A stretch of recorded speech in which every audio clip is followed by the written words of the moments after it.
We are joined by our good buddy, one of the great writers in America, works for NBA.com. You can follow him on Twitter. This is one of the best Twitter handles I've seen.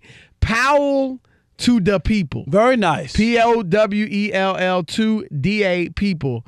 That's, of course, is Shaun Powell, the playoff power. Powell to the people. I like that. Without further ado, get to our man, Shaun Powell. Shaun, man, it's great to have you on the show.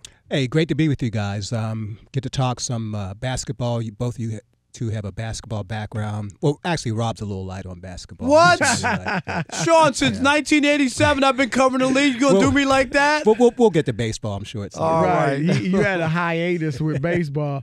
But, Rob, Shaun, you wrote a great story on NBA.com today called Looking for Closure about the Clipper superstar Kawhi Leonard. And a story that, or at least an issue that everyone knows about. His dad was killed, shot to death at a Compton car wash that he owned, but very few people know details. And you wrote a spectacular story, 3,300 words, so you really got in depth.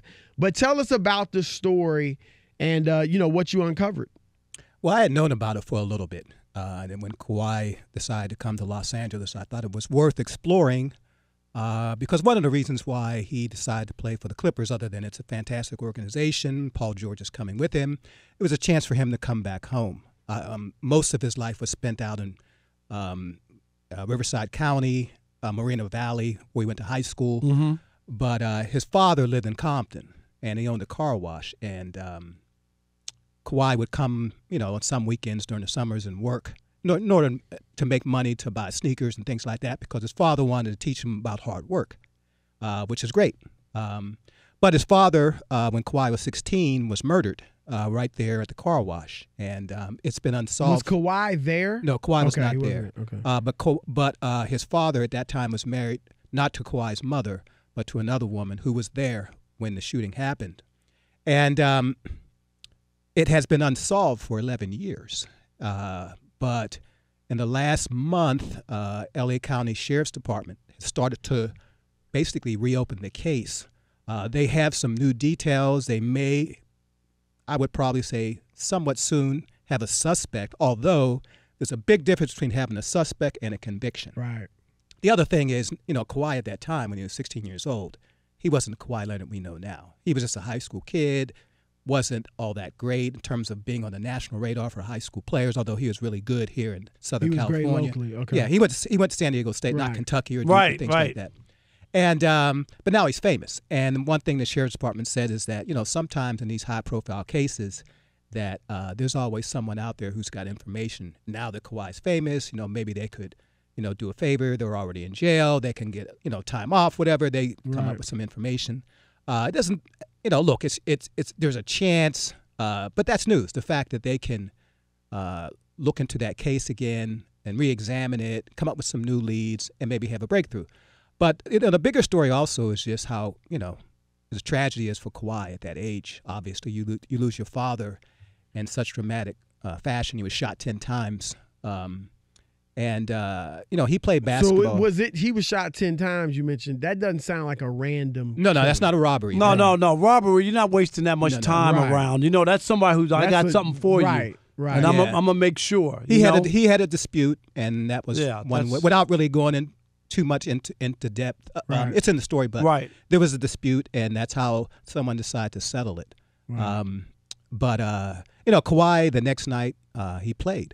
He had a basketball game. At UCLA's Pauley Pavilion. They had a basketball tournament.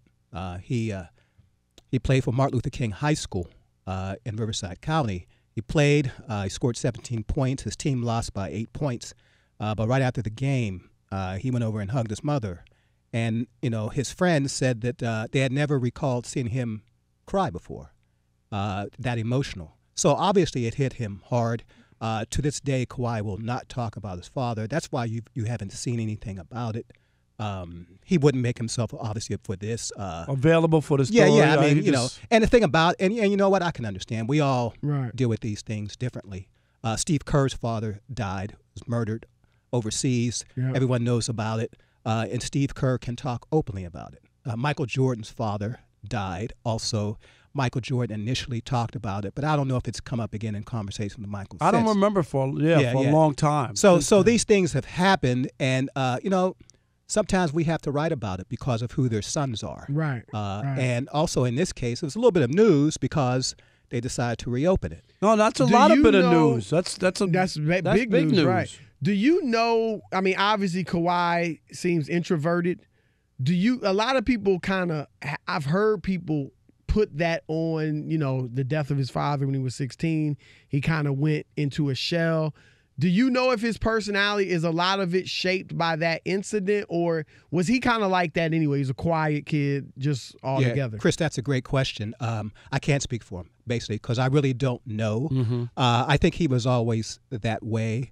His stepmother said he was a little bit of a prankster when he was young, but still kind of quiet and reserved.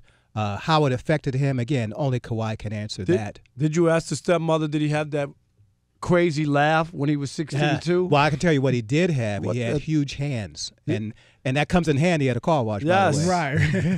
Right. You could hold two sponges. You could hold two sponges in one hand. Exactly. So yeah, but it's a tragic story all around. And just a footnote to that: his stepmom was pregnant at the time, and 3 months later, she tried to keep the car wash open, and 3 months later, she was shot in a drive-by at the same spot. Wow. She had to have operations on her leg. Oh boy! She did have the baby, who is now 11 years old, and Kawhi's she's all right, healthy, and she's everything. fine. Great, yes, great, absolutely. Great. Let me add. Can we? Speaking of Kawhi and him coming to the Clippers, I mean, Shaun, I think the Clippers are going to win the championship. I love that team where it was already before they got there, Paul George and him. Just tell me your thoughts on the Clippers and what do you see? I know they're 3-1 so far, and they've looked good. They lost to the Suns in one of those games, but do you like the Clippers the way that they're put together? Well, yeah, I agree. I would probably say right now, again, injuries, things like that, but everybody stays healthy. It's hard not to like the Clippers because you have to understand, Rob, that this team won 48 games last year without Kawhi and Paul George. Okay, 48 games, and in the West, they beat the Warriors in the first round with a healthy Kevin Durant. How many times, Shaun? Tell Chris. But twice. And how many times did they know win too much about the NBA to get excited about that? So they were a good team, but let's not overestimate that first round. The one thing they had, Chris, is they had a lot of grit, hard work, things like that. Now you're adding the fancy pieces to that hardworking team coached by Doc Rivers. And the other thing is that both Kawhi Leonard and Paul George, they're pretty much one and the same player. They're two-way players, very interchangeable, very unselfish. Can you imagine a team coming in to play the Clippers, and Kawhi's going to guard you for maybe a quarter, and then Paul George is going to be on you, and then Patrick Beverly is the little bulldog is going to be on you, irritating you. Hey, that's pretty tough when you're getting 3 looks like a LeBron James or name another superstar coming in, Steph Curry. They're going to all get 3 looks by premier defensive players. Well, and Patrick Beverly's going to pick you up at the inbound. Right. That's what I'm saying. Because I think it's going to be comparable to, and you guys were covering this, when the Bulls with Jordan, Pippen, Ron Harper on the perimeter, and then you had Dennis Rodman. Now you got Montrezl Harrell. I'm not saying he's as good as Rodman, but he's a tough bulldog. He's the type of guy you just don't want to play against. Yeah, and because he's so tough. And the other thing, what you've seen with Paul George out, I think he'll probably be back in a couple weeks, is Lou Williams step up and be able to get 20 points. He's looking like, honestly, Lou Williams is making, it's early, but he could make a case to be an all-star. I really believe that. Clay is out. Now, the West is full of guards. Westbrook, Harden, Steph Curry, and Lillard are virtual automatics. But if they have 5 or 6 all-star guards, he might be able to sneak. I mean, he's playing lights out. He is tremendous. Yeah, we know the one thing about Lou is he doesn't need a lot of shots and he doesn't need a lot of minutes to make an impact. Right. And those players are gold because they don't take shots away from the primary scorer, in this case, Kawhi Leonard. The other thing is that the Clippers right now, they are the king of the mid-range jumper. Yeah. And you look at all their players. You look at all their players. Paul George, Lou Williams, Kawhi Leonard. These guys are great at making the 15 to 18 point shot, And, that really stresses out the defense because now they can score from all over the floor. Montrezl Harrell can score at the rim. So the Clippers, I'm not trying to make them out to be the perfect team. No, they're not. That will have to prove itself. But they have all the ingredients. And they have a coach who's won a championship as well. So, Shaun, quick, what do you think of the best team in L.A., the Lakers? Oh, God, what a loaded question that is. Well, you know what, Chris? I know it's going to sound like I'm taking a pass here a little bit, but they're not whole yet. They don't have Rondo, who can take the ball handling chores away from LeBron. And obviously they don't have Kyle Kuzma. I think we got to see how that all works for like a month before we can really have a definitive answer on the Lakers. Okay. But let's get to Kyrie Irving. A story came out today by ESPN, Jackie McMullen on the website, about just the Nets in general. But there were some revelations about Kyrie. And we know that he's been accused of moodiness in Cleveland and in Boston. And now already, he's played, 3-4 games with the Nets. And this story comes out today and says that the Nets are, according to the story, the Nets executives and front office are already feeling queasy. That's an exact quote, queasy about Kyrie's mood swings. Well, I actually have the over and under on one game, so it's 3 is kind of surprising. But, look, he's a different guy. And the one thing you have to know about sports and with superstars is sometimes they're just different. They're just wired differently. For some superstars, that's what makes them great. Others, that's what makes them a distraction. And maybe in this situation, it's both. Maybe that makes Kawhi great and a distraction. And that's also, and I'm just also a great story for Boston. That story reads well in that town because he decided to bolt. So you always got to, I always look at stories and just see, how do they figure out? We know, you just said it. This is who he is, right? Is this really a revelation that he's moody or this is new? No. But there was some interesting stuff in there. No, I'm not saying that. I'm just saying, but it's not a new revelation, is it? I wasn't surprised that you say he's moody and he still won a championship. You can deal with that. No, right. But I was surprised by the quickness, by how, again, this is a report that the executives are bothered by it. I'm shocked at how quickly this has come out and that they become bothered. And Shaun and I were talking during the break, Rob. The one thing in the story that gave me real pause concerning Kawhi or Kyrie was they said they were in China and they had a team photo and Kyrie wouldn't take off his hat for the photo.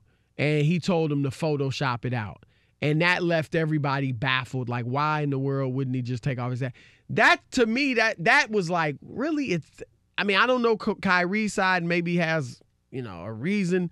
But the way it was written, it's just baffling. Like, why? That's the type of thing that I think will really rub players the wrong way. Those are the stories that you hear players. I've heard other stuff about, players, and I'm with you. It just seems so simple to take your hat off, you're taking a picture. And it would be that. But we know that there's players in there, they don't want to do what they want to be. Somebody tell them to do it, they don't want to do it. Well, I don't get it. My theory is he just had a bad haircut. He didn't want anyone to see it. Well, they could have photoshopped that out. Yeah, exactly. But look, in sports and in life in general, you can go to a law firm, you can go to a high-tech company, you can go to the New York Yankees.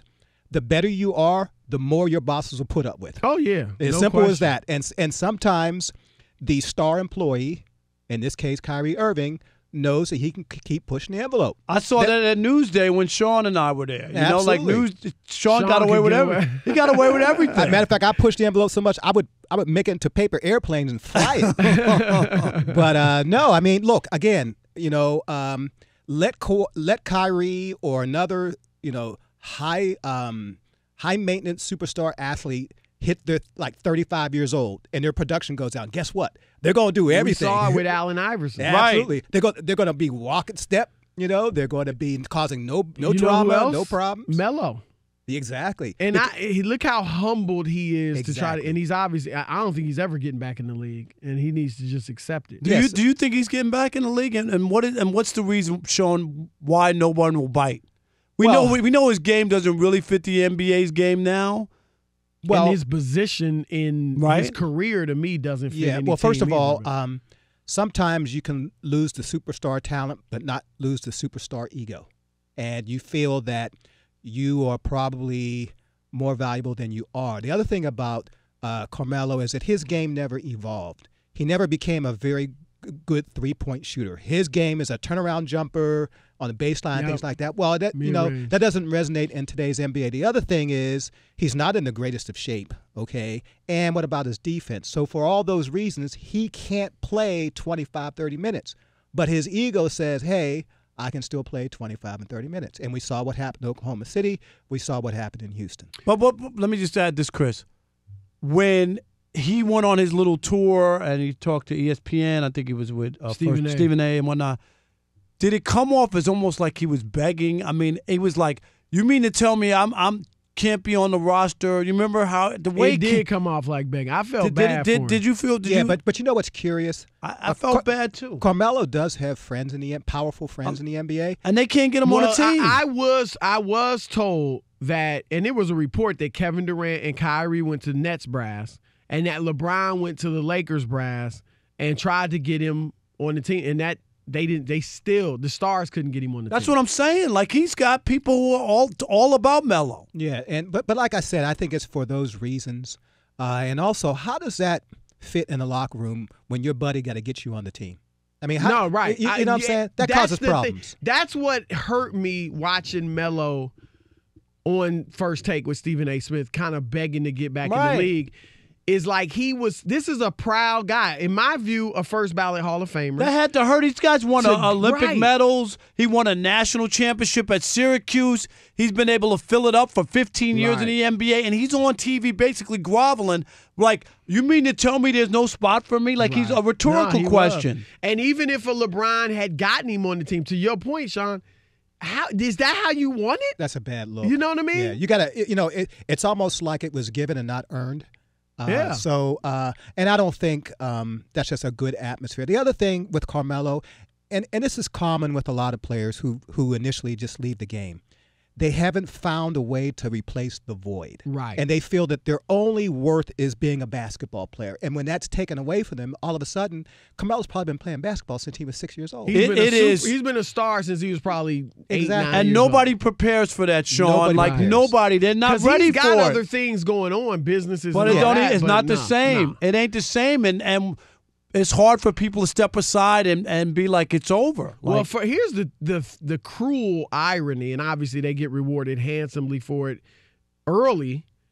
For what, 99.9% of athletes, or maybe 99%, well, their peak is done at 35. Right. Like, they've hit the highest level they'll ever hit, and nothing now. A Steve Kerr, who's become a coach, of Phil Jackson. Looks like LeBron, who will do plenty of stuff afterwards, or Kobe, who now has seemed to find stuff he wants to do. But for most of them, you have the realist, like, I've hit my peak at 35, and you're still very young. And Chris, the other part is, once you're not a player, people treat you very differently no matter what. No doubt. And I think that's the hard part to accept, when people all of a sudden are like, you're trying to do hold up, like you used to green light me, right? I used to get green lighted. You roll up to the club and all of a sudden you got to stand in line. Right. You're like, I'm not on the team anymore. What? No, I got to pay for my drinks. It's true. What? And a lot of them treat the media a lot better too. Oh, it's unbelievable. Well, let me just say on that, as far as that's concerned, Carmelo's always been a stand-up guy. I agree. I like. But yeah, your point is well made. Patrick Ewing was always very. I wouldn't say unprofessional, but abrasive and short and everything with the media. When he retired and became an assistant coach, oh my goodness, he couldn't wait to see me, man. Oh man, how you doing? Blah blah blah. Right, you were probably like baffled, like really? All right, a lot of people. Rob Parker, Kendrick Perkins, our good friend. A lot of others talking trash about the Golden State Warriors, and the Warriors had enough. They're pushing back. And last night they played the Pelicans and won for the first time this season. They're now 1-2. Let's hear what Perk said, Rob G, and then play Draymond after the game last night. That's right. Kendrick Perkins tweeted out during the Warriors' blowout loss to the Oklahoma City Thunder. He said, quote, "Thunder giving Golden State that work right now. It's no fun when the Rabbits got the gun. Now we get to see what Steve Kerr's really about. We're calling out Kerr, but same goes for Steph. His job is to keep them in games no matter what, the same way Russ, Braun, and other elite players had to do when they were shorthanded. Getting blown out is not excused when you're elite." Well, Draymond Green clapped back last night after their win against the Pelicans. Take a listen. We're still not a very good team. We have a lot of room for improvement. Just because we won one game doesn't mean we don't suck right now. We still have a lot of improvement to do. When I said we sucked last night, I see a lot of people blew it out of proportion. A lot of former players who ain't never led blew it out of proportion. We sucked, and we're still not very good. But I've actually known how to lead my entire life, so those that have never led shouldn't probably talk about leading. We just got to continue to get better. We got to continue to compete at a high level. First 2 nights we didn't do that. Tonight we did, but we still have a lot of room for improvement. Shots fired. All right, Shaun Powell, NBA.com, joining the Odd Couple. Shaun, what's your take on what Draymond's saying? Well, I didn't have a problem with the Warriors critics, and I didn't have a problem with what Draymond said. I mean, maybe both sides are right. Maybe they're not that bad at the same time. I mean, these guys may not even make the playoffs. We'll see what Draymond's saying. What's in your gut, though, Shaun, about the playoffs? They're not making the playoffs. They're not making the playoffs because they're leaning on certain guys to play major roles that they've never played major roles in the NBA. You're asking certain guys to play 30 minutes, make some deep, important CBA shots. level dudes. Yeah, exactly. So I think we all need to be realistic, and I think Draymond also needs to calm down, just be realistic. I mean, no one's saying you guys are going to, look like the Phoenix Suns, but at the same time, you're not the Warriors who anymore. actually beat Rob's Clippers. Yeah, well. Let me ask you this, Shaun. Do you think this – and look, obviously, I think we can all agree Steph Curry's a Hall of Famer. But do you think this Not year, according to Michael Jordan. Right, if they don't make the playoffs, will this be some type of stain on his legacy? Do you think? Not at all. Not at all. First of all, I'm assuming he's going to have a really good season. Shaun gets it wrong sometimes. Yeah. No. I think he's going to have a pretty good season anyway. Look, Steph can retire tomorrow, and then his legacy is locked. I mean, Rack him. Tomorrow. Rack him, Alex. Yeah, but he's not the guy that I think a lot of people try to paint him out to be, which is define that guy. Yeah, He's I that know. Guy. You can't say he's not that Shaun, guy. it's that guy who can lead his team. Who like last year, he led him to a championship. Chris, can I in talk? 2015. Last year, when they had a chance to win that game, right? He missed the 3-pointer. He missed from 30 he had a good look. He couldn't make it. He's 0 for 8 when he has a chance to tie it, when the game is tied or behind with a shot in the final 20 seconds. He's never made that shot. But he makes all the circus shots and the Harlem Globetrotters and a bucket of confetti, but he can't make the big shot. That's why he's not that guy. That's why he stepped aside for Kevin Durant, because he knew who was the daddy in that room. It was Durant. Yes, Big Daddy. But you know what, Rob? He's played in so many NBA Finals games that he was bound to have a couple misses. You can look at it that way. Yes, that's how I look at it, reasonably. And he's the author of the first only choke when a team was up 3-1 in NBA history. He's the author of that. No, there are a couple authors. All right? A lot of co-authors. But he was. Thank you. He's the one. Thank you. Look at you. My goodness. The Warriors hater here. No. Shaun, wait till I go to Chase Center. I'm going to keep it real. It's a lot of light skin hate up there. Nah, that ain't got nothing to do with it. Let's keep it real. Everybody knows he hates Clay. I'm the only light-skinned. He hates Austin Rivers. I'm the only light-skinned guy he likes. I'm the only one. And barely I like you. So let's go roll. Austin Rivers, he doesn't like. No, Clay I don't. Zach LaVine, Klay Thompson, Carl Anthony Towns, you guys are Ben crazy. Simmons. Trae Young. They're coming out of the word. That's right. He don't like Trae Young. Who said I don't like Trae Young? Do you like Trae Young? He's all right. Hey, it's the Odd Couple. I'm Chris. He is Rob. And we want to encourage all of you to subscribe to our YouTube channel. That's right. You can listen to us on the radio, and now you can watch us as well, and it's fun.